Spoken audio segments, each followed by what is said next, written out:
आज बृहस्पतिवार के दिन आप बृहस्पति देव की बड़ी ही दुर्लभ कथा सुनेंगे। इस कथा को सुनने से भक्तों की सभी मनोकामनाएं भगवान बृहस्पति देव की कृपा से पूर्ण हो जाती हैं। साथ ही साथ दो ऐसे गुप्त उपाय भी आपको इस कथा के बाद में बताऊंगा जो आपके घर में सुख समृद्धि और चैन लाएंगे। तो आइए बड़े ही श्रद्धा और प्रसन्नचित मन से इस कथा को सुनते हैं। भारतवर्ष में एक प्रतापी और दानी राजा राज करता था। वह नित्य गरीबों और ब्राह्मणों की सहायता करता था। ये बात उसकी रानी को बिल्कुल अच्छी नहीं लगती थी। वह ना ही गरीबों को दान देती, ना ही भगवान का पूजन करती और राजा को भी दान देने से मना किया करती थी। एक दिन राजा शिकार खेलने वन को गए हुए थे तो रानी महल में अकेली थी। उसी समय बृहस्पति देव साधु के वेश में राजा के महल में भिक्षा लेने के लिए गए और भिक्षा मांगी तो रानी ने भिक्षा देने से इनकार कर दिया और कहा, हे साधु महाराज, मैं तो दान पुण्य से तंग आ गई हूँ। मेरा पति सारा धन लुटाते रहते हैं। मेरी इच्छा है कि हमारा ये सारा धन नष्ट हो जाए, फिर ना रहेगा बांस, ना बजेगी बांसुरी। साधु महाराज ने कहा, हे देवी, तुम तो बड़ी विचित्र हो। धन संतान तो सभी चाहते हैं, पुत्र और लक्ष्मी तो पापी के घर भी होने चाहिए। यदि तुम्हारे पास अधिक धन है तो भूखों को भोजन दो, प्यासों के लिए प्याऊ बनवाओ, मुसाफिरों के लिए धर्मशालाएं खुलवाओ और जो निर्धन अपनी कुंवारी कन्याओं का विवाह नहीं करा सकते उनका विवाह करा दो। ऐसे और कोई काम हैं जिनको करने से तुम्हारा ये लोक तक परलोक में फैलेगा। परंतु रानी पर उपदेश का कोई प्रभाव नहीं पड़ा। वह बोली, महाराज, आप मुझे कुछ उपदेश ना समझाएं। मैं ऐसा धन नहीं चाहती जो हर जगह बांटती फिरूं। साधु ने उत्तर दिया, यदि तुम्हारी ऐसी इच्छा है तो तथास्तु। तुम ऐसा करना कि बृहस्पतिवार को घर लीप कर पीली मिट्टी से अपना सिर धोकर स्नान करना, भट्टी चढ़ाकर कपड़े धोना और साथ ही साथ उसी दिन नाखून काटना। ऐसे करने से सारा धन नष्ट हो जाएगा। इतना कहकर वह साधु महाराज वहाँ से आलोक हो गए। साधु के अनुसार कही गई बातों को पूरा करते हुए रानी को केवल 3 बृहस्पतिवार ही बीते थे कि उसकी सारी धन संपत्ति नष्ट होने लगी। भोजन के लिए भी राजा का परिवार तरसने लगा। तब एक दिन राजा ने रानी से बोला कि हे रानी, तुम यही रहो, मैं दूसरे देश को जाता हूँ क्योंकि यहाँ पर सभी लोग मुझे जानते हैं, इसलिए मैं कोई छोटा कार्य नहीं कर सकता। ऐसा कहकर राजा तो परदेश चला गया। वहाँ वह जंगल से लकड़ी काट कर लाता और शहर में बेचता।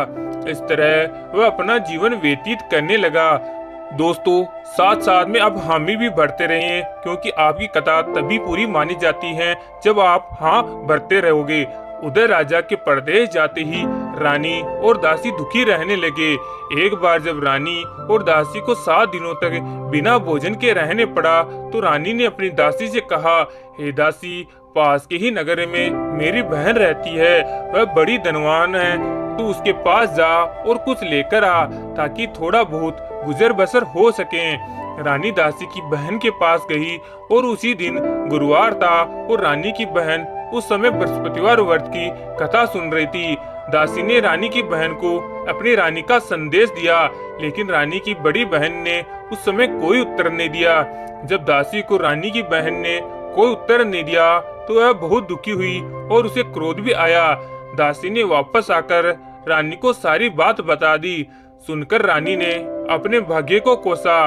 उधर रानी की बड़ी बहन ने सोचा कि मेरी बहन की दासी आई थी, परंतु मैं उससे बोल नहीं पाई, इससे वह बहुत दुखी हुई होगी। कथा सुनकर और पूजन समाप्त करने के बाद वह अपनी बड़ी बहन यानी अपनी बहन के घर आई और कहने लगी, बहन, मैं बृहस्पतिवार का व्रत कर रही थी, तुम्हारी दासी मेरे घर आई थी, परंतु जब तक वह कथा होती है तब तक ना तो उठते हैं ना ही बोलते हैं, इसलिए मैं बोली नहीं। कहो दासी, क्यों गई थी? रानी बोली, बहन, तुमसे क्या छुपाऊं, हमारे घर में खाने तक को अनाज नहीं है। ऐसा कहते कहते रानी की आंखें भर आई। उसने दासी समेत पिछले 7 दिनों से भूखे रहने तक की बात अपनी बहन को विस्तार पूर्वक बताई। रानी की बहन बोली, देखो बहन, भगवान बृहस्पति सबकी मनोकामनाओं को पूर्ण करते हैं। देखो, शायद तुम्हारे घर में अनाज रखा हो। पहले तो रानी को विश्वास नहीं हुआ, पर बहन के आग्रह पर उसने अपनी दासी को अंदर भेजा तो सचमुच अनाज से भरा एक घड़ा मिल गया। यह देखकर दासी को बड़ी हैरानी हुई। दासी रानी से कहने लगी, रानी, जब हमको भोजन नहीं मिलता तो हम व्रत ही तो करते हैं, इसलिए क्यों न इस व्रत को और कथा की विधि पूछ ली जाए ताकि हम भी व्रत कर सकें। तब रानी ने अपनी बहन से बृहस्पतिवार व्रत के बारे में पूछा। उसकी बहन ने बताया, बृहस्पतिवार के व्रत में चने की दाल और मुनक्का से भगवान विष्णु को केले की जड़ में पूजन करें तथा दीपक जलाएं, व्रत कथा सुने और पीला भोजन ही करें। इससे बृहस्पति देव बहुत प्रसन्न होते हैं और व्रत और पूजन विधि बताकर रानी की बड़ी बहन अपने घर लौट आई। 7 दिनों के बाद जब गुरुवार आया तो रानी और दासी ने व्रत रखा। गुड़साल में जाकर चना और गुड़ लेकर आई। फिर उसने केले की जड़ तथा विष्णु भगवान का पूजन किया।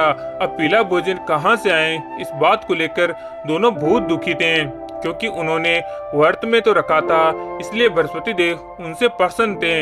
इसलिए एक साधारण व्यक्ति का रूप धारण करके 2 थालों में सुंदर पीला भोजन दासी को दे गए।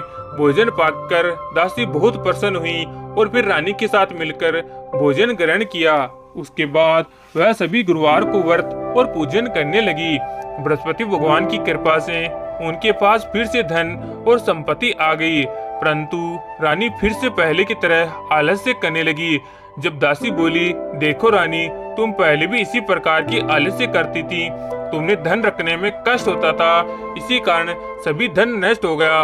अब जब भगवान बृहस्पति की कृपा से धन मिला है तो तुम्हें फिर से आलस्य होने लगा है। रानी को समझाते हुए दासी कहती हैं कि बड़ी मुसीबतों के बाद हमने ये धन पाया है, इसलिए हमें दान पुण्य करना चाहिए, भूखे मनुष्य को भोजन कराना चाहिए और धन को शुभ कार्यों में खर्च करना चाहिए, जिससे तुम्हारे कुल का यश बढ़ेगा और तुम्हें स्वर्ग की प्राप्ति होगी और तुम्हारे पितृ खुश होंगे। दासी की बात मानकर रानी अपना धन शुभ कार्यों में खर्च करने लगी और शुभ कार्य करने लगी, जिससे पूरे नगर में उसका यश फैलने लगा। उधर एक दिन राजा दुखी होकर जंगल में एक पेड़ के नीचे आसन बनाकर बैठ गया था। वह अपनी दशा को याद करके व्याकुल होने लगे। वो भी बृहस्पतिवार का दिन था। एकाएक उसे लगा कि निर्जन वन में एक साधु प्रकट हुए हैं। वह साधु वेश में स्वयं बृहस्पति देवता थे।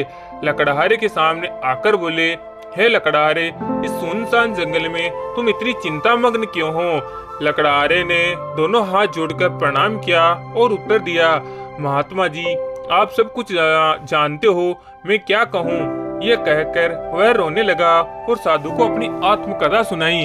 महात्मा जी ने कहा, तुम्हारी स्त्री ने बृहस्पतिवार के दिन बृहस्पति भगवान का निरादर किया है, जिसके कारण रुष्ट होकर उन्होंने तुम्हारी ये दशा कर दी है। अब तुम चिंता को दूर करके मेरे कहने पर चलो तो तुम सब कुछ ठीक हो जाएगा और भगवान पहले से भी अधिक संपत्ति तुम्हें देंगे। और तुम बृहस्पति के भगवान के कथा करो और 2 पैसे लेकर चने मुनक्का लाकर उनका प्रसाद बनाओ और शुद्ध जल से लोटे में शक्कर मिलाकर अमृत तैयार करो। कथा के पश्चात अपने सारे परिवार और परिवार को सुनने वाले कहानियों से प्रेमियों में अमृत प्रसाद को बांटकर खुद भी ग्रहण करो। ऐसा करने से भगवान तुम्हारी सब मनोकामनाएं पूरी करेंगे। साधु के वेश में ऐसे वचन सुनकर लकड़हारा बोला, हे प्रभु, मुझे लकड़ी बेचकर इतना पैसा नहीं मिलता जिससे भोजन के उपरांत कुछ बचा सकूं। मेरे पास कुछ भी नहीं है जिससे मैं उनकी खबर मंगा सकूं और फिर बृहस्पति देव की क्या कहानी सुनूं। मुझको तो कुछ भी मालूम नहीं है। साधु ने कहा, हे लकड़हारे, तुम किस बात की चिंता मत करो। बृहस्पतिवार के दिन तुम रोजाना की तरह लकड़ियां लेकर शहर जाओ। तुमको रोज से दोगुना धन प्राप्त होगा, जिससे तुम भली भांति भोजन कर लोगे और बृहस्पति देव की पूजा का सामान भी आ जाएगा। बृहस्पति देव की इस कथा से इस प्रकार सुनो। प्राचीन काल में एक ब्राह्मण था। वह बहुत निर्धन था उसकी कोई संतान नहीं थी। उसकी स्त्री बहुत ही मलिनता के साथ रहती, वह स्नान भी नहीं करती, किसी देवता का पूजन नहीं करती। इससे ब्राह्मण देवता बड़ी दुखी थे। बेचारे कुछ कह भी नहीं पाते थे क्योंकि उनका परिणाम नहीं निकलता। भगवान की कृपा से ब्राह्मण की स्त्री की कन्या रूपी रत्न पैदा हुआ। कन्या बड़ी होने पर प्रातः स्नान करके विष्णु भगवान का जाप और बस्तियों का वार करने लगी, यानी गुरुवार का व्रत करने लगी। अपने पूजन पाठ को समाप्त करके विद्या ले जाती और अपनी मुट्ठी में जौ भर के ले आती और पाठशाला के मार्ग में डालती जाती। जब ये जो स्वर्ण के हो जाते तो लौटते समय उनको बीनकर ले आती। एक दिन वह बालिका सूप में उस सोने की जो लेकर आए थे वह पटकर साफ कर रही थी कि उसके पिता ने देख लिया और कहा, हे बेटी, ये सोने के जो तूने कहाँ से लाया है? दूसरे दिन था इस कन्या ने व्रत रखा और उस देव बृहस्पतिवार देव से प्रार्थना की और कहा, मैंने आपकी पूजा सच्चे मन से की है, मेरे लिए सोने का सूप दे दो।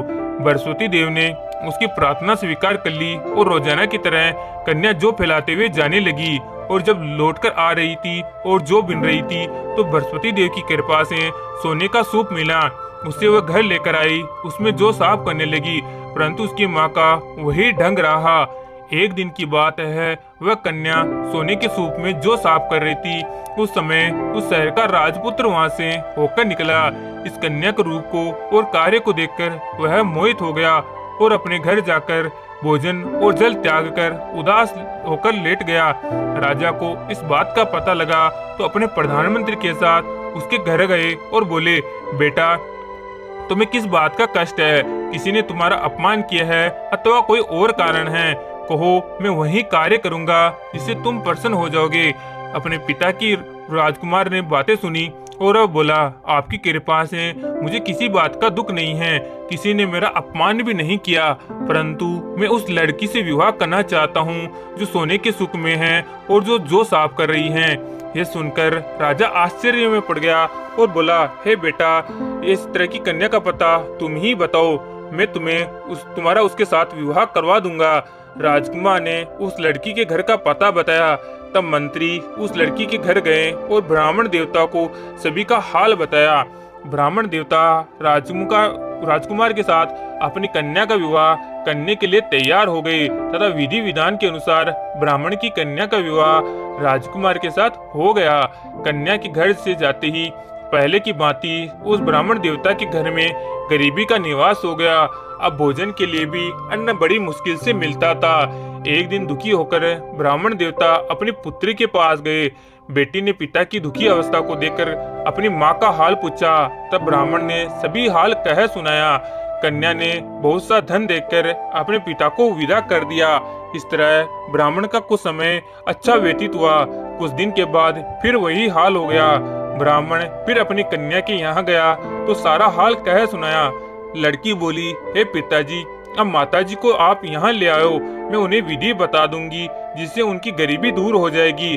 जब ब्राह्मण देवता अपनी स्त्री को साथ लेकर पहुँचे तो अपनी माँ को समझाने लगी, हे माँ, तुम प्रातः काल प्रथम स्नान आदि करके विष्णु भगवान का पूजन करो और सब दरिद्रता दूर हो जाएगी। परंतु उसकी माँ ने एक बात नहीं मानी और प्रातः काल उठकर अपनी पुत्री के बच्चों की जूठन को खा लिया। उससे उसकी पुत्री को भी बहुत अधिक गुस्सा आया। उसने एक रात को एक कोठारी से सारा सामान निकाल दिया और अपनी माँ को उसमें बंद कर दिया। प्रातः उसमें से निकला तो स्नान आदि करा के पूजा पाठ कराया। उसकी माँ की बुद्धि अब ठीक हो गई थी। उसके बाद वह नियम से पूजा पाठ करती, प्रत्येक बृहस्पतिवार को व्रत रखने लगी। इस व्रत के प्रभाव से उसकी माता और पिता बहुत ही धनवान और पुत्रवान हो गए और बृहस्पति देवता के प्रभाव से इस लोक के सुख को भोगकर अंत में स्वर्ग को प्राप्त हुए। इस तरह कहानी कहकर साधु देवता वहां से अंतर ध्यान हो गए। धीरे धीरे समय व्यतीत होने पर फिर वही बृहस्पतिवार का दिन आया। लकड़ारा जंगल से लकड़ी काटकर उसी शहर बेचने गया। उसे उस दिन और अधिक धन प्राप्त हुआ। राजा ने चना गुड़ आदि लाकर गुरुवार का व्रत किया। उस दिन से सभी क्लेश उसके दूर हो गए। परंतु जब गुरुवार का दिन आया तो बृहस्पतिवार का व्रत करना भूल गया। इस वजह से बृहस्पतिवार भगवान नाराज हो गए और उस दिन नगर के राजा ने विशाल यज्ञ का आयोजन कर दिया था तथा शहर में ये घोषणा करवा दी कि कोई भी मनुष्य अपने घर में भोजन न बनाए और न आग जलाए। समस्त जनता मेरे यहाँ भोजन करने आए। इस आज्ञा को जो न मानेगा उसे फांसी की सजा दी जाएगी। इस तरह की घोषणा संपूर्ण नगर में करवा दी गई। राजा की आज्ञा के अनुसार शहर के सभी लोग भोजन करने गए, लेकिन लकड़हारा कुछ देर से पहुंचा, इसलिए राजा उसको अपने साथ लेकर गए और भोजन करा रहे थे तो रानी की दृष्टि उस खूंटी पर पड़ी जिस पर उसका हार लटका हुआ था। वह वहां पर दिखाई नहीं दिया। रानी ने निश्चय किया कि मेरा हार उस मनुष्य ने चुरा लिया है। उसी समय सिपाहियों को बुलाकर उसने उस लकड़हारे को कारागार में डलवा दिया। जब लकड़हारा कारागार में पड़ गया और बहुत दुखी होकर विचार करने लगा कि ना जाने कौन से पूर्व जन्म के कर्म से मुझे ये दुख प्राप्त हुआ है, और उसे उसी साधु की बात याद करने लगा जो जंगल में मिला था। उसी समय तत्काल बृहस्पति देव साधु के रूप में प्रकट हुए और उसकी दशा देखकर कहने लगे, अरे मूर्ख, तूने बृहस्पति देव की कथा नहीं करी और इस कारण तुझे ये दुख प्राप्त हुआ है। अब चिंता मत कर, बृहस्पतिवार के दिन कारागार के दरवाजे पर 4 पैसे पड़े मिलेंगे, उससे तू बृहस्पति देव की पूजा करना, तेरे सभी कष्ट दूर हो जाएंगे। आखिरकार बृहस्पतिवार के दिन उसे 4 पैसे मिले। लकड़हारे ने कथा कही और उसी रात्रि को बृहस्पति देव ने उस नगर के राजा को स्वप्न में कहा, हे राजा, तुमने जिस आदमी को कारागार में बंद किया है वह निर्दोष है, वह राजा है, उसे छोड़ देना। रानी का हार उसी खूंटी पर लटका है। अगर तू ऐसा नहीं करवाएगा तो तुम्हारे राज्य को मैं नष्ट कर दूंगा। इस तरह रात्रि के स्वप्न को देखकर राजा प्रातः काल उठा और खूंटी पर हार देखकर लकड़हारे को बुलाकर क्षमा मांगी और लकड़हारे को योग्य सुंदर वस्त्र आभूषण देकर विदा किया। बृहस्पति देव की आज्ञा के अनुसार लकड़हारा अपने नगर को चल दिया। राजा जब अपने नगर के निकट पहुंचा तो उसे बड़ा आश्चर्य हुआ। नगर पहले से वैदिक बाग, तालाब, कुएं तथा बहुत सी धर्मशालाएं, मंदिर आदि बनाए गए थे। राजा ने पूछा, ये किसका बाग है और किसकी धर्मशाला है? तब नगर के सब लोग कहने लगे, यह सब रानी और उनकी दासी ने किया है।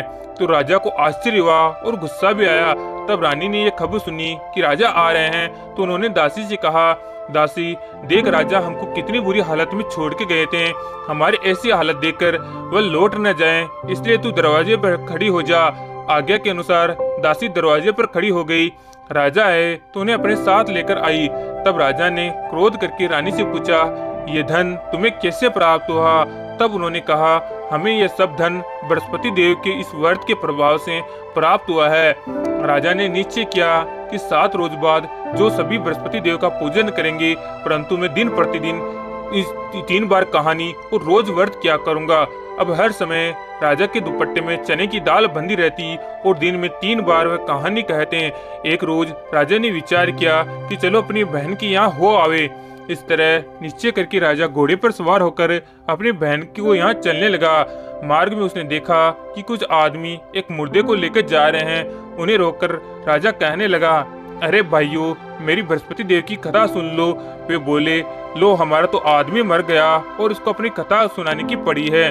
परंतु कुछ आदमी बोले, अच्छा कहो, हम तुम्हारी कथा सुनेंगे। राजा ने दाल निकाली और जब वह कथा आदि हुई तो मुर्दा हिलने लगा, और जब कथा समाप्त हुई तो राम राम करके वह मुर्दा खड़ा हो गया। वो अपने मार्ग में उसे एक किसान मिला। राजा को चलते चलते जब किसान मिला था तो उसने देखकर बोला, अरे किसान भाई, मेरी बृहस्पतिवार की कथा सुन लो। किसान बोला, अब तो मैं तेरी कथा तभी सुनूंगा जब मैं मेरा हल जोत लूंगा। और बिना कथा सुने ही वह किसान चला गया। इस तरह राजा आगे चलने लगा। राजा के हटते ही बेल पछाड़ खाकर गिर गए और किसान के पेट में बड़ी जोर का दर्द होने लगा। उस समय उसकी माँ रोटी लेकर आई और उसने जब ये देखा तो अपने पुत्र से सब हाल पूछा। तो बेटे ने सभी का हाल कह सुनाया। तो बुढ़िया दौड़ी दौड़ी उस घुड़सवार के पास आई और उससे बोली कि मैं तेरी कथा सुनूंगी, जो अपनी कथा चल मेरे खेत में कहकर सुनाना। राजा ने बुढ़िया को खेत पर जाकर कथा कही, जिसे सुनते ही वह बेल उठकर खड़े हुए तथा किसान के पेट का दर्द भी बंद हो गया। राजा अपनी बहन के घर पहुंचा। बहन ने भाई की खूब मेहमानवाजी की। दूसरी रोज प्रातःकाल राजा जगा तो वह देखने लगा कि सब लोग भोजन कर रहे हैं। राजा ने अपनी बहन से कहा, ऐसा कोई मनुष्य है क्या जिसने भोजन अभी तक नहीं किया हो? मेरे बृहस्पतिवार की कथा सुन ले। बहन बोली, भैया यह देश ऐसा है कि यहाँ पहले लोग भोजन करते हैं, बाद में अन्य काम करते हैं। अगर कोई पड़ोस में हो तो देख आऊं। ऐसा कहकर वह देखने चली गई, परंतु उसे ऐसा कोई व्यक्ति नहीं मिला जिसने भोजन न किया हो। अंत में वह एक कुमार के घर गई जिसका लड़का बीमार था। उसे मालूम हुआ कि उसके 3 रोज से किसी ने भोजन नहीं किया। रानी ने अपनी भाई की कथा सुनने के लिए कुमार से कहा और कुमार तैयार हो गया। राजा ने जाकर उसे बृहस्पति की कथा कही, जिसे सुनकर उसका लड़का ठीक हो गया। तो दोस्तों, बृहस्पति भगवान का चमत्कार अमर था। प्रिय भक्तों, अब आइए श्रवण करते हैं भगवान बृहस्पति देव जी की आरती। ओम जय बृहस्पति देवा प्रभु, ओम जय बृहस्पति देवा। चिन चिन भोग लगाऊं, कदली फल मेवा। ओम जय बृहस्पति देवा, तुम पूर्ण परमात्मा, तुम अंतर्यामी। जगत पिता जगतीश्वर, तुम सबके स्वामी। ओम जय बृहस्पति देवा, चरणामृत निज निर्मल, सभी पातक हरिता। सकल मनोरथ जायक, कृपा करो भ्रता। ओम जय बृहस्पति देवा, तन मन धन अर्पण कर जो तेरी शरण पड़े। प्रभु प्रकट होकर आकर द्वार खड़े प्रभु। जय बृहस्पति देवा, दीन दयाल दयानिधि, भक्तन हितकारी। हो प्रभु भक्तन हितकारी, पाप दोष सब हरता, भव बंधन हारी। ओम जय बृहस्पति देवा, सकल मनोरथ जायक, सब संशय तारो। विषय विकार मिटाओ, संतन सुखकारी। जय बृहस्पति देवा, जो कोई आरती तेरी प्रेम सहित गावे। जेठानंद आनंद करे सो निश्चय पावे। जय बृहस्पति देवा, ओम नमो भगवते वासुदेवाय नमः। जय श्री हरि, जय श्री हरि, हरि विष्णु। तो प्रिय भक्तगणों, उम्मीद करता हूँ आज की ये कथा आपको अत्यंत ही पसंद आई होगी। इस